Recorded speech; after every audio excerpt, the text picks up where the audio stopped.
some verses from Mark 16. When the women looked up, they saw the stone, which was very large, had been rolled back. As they entered the tomb, they saw a young man dressed in a white robe sitting on the right side, and they were alarmed. But he said, "Don't be alarmed. You are looking for Jesus of Nazareth, who was crucified.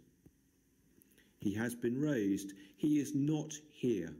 Look, there is the place they laid him.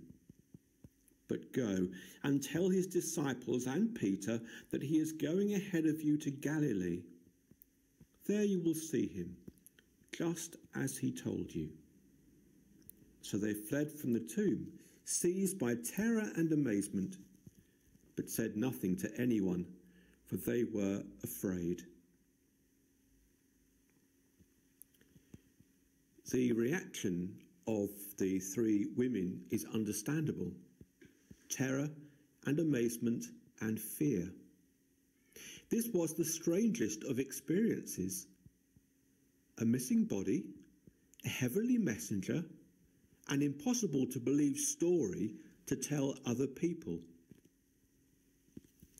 It is clear the risen Christ is not going to be the old, familiar, beloved man they mourned.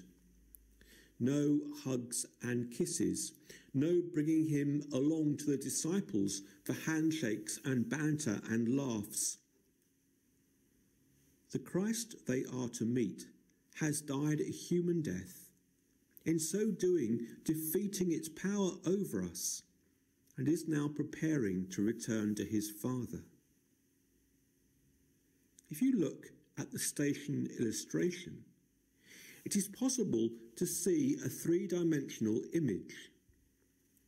The closest dimension is the earth, represented by the plants growing in the foreground.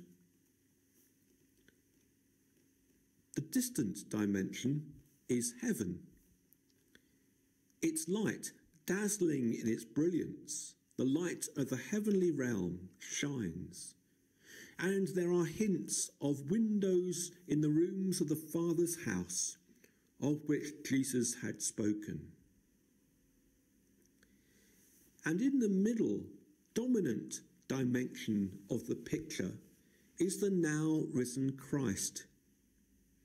He is, as it were, behind the earth and in front of heaven. It is as though he is bridging the earth and heaven. His eyes invite us. His hands, opened at an angle, invite us. The gospel of the resurrection is indeed amazing and terrifying and, yes, fearful. A man dying, dead and buried, absent from his tomb where he should be, challenging us to have the faith in the story, to allow our amazement to turn to adoration, our fear to praise, and our terror to love. Come, says Jesus in the picture. I am the way, come.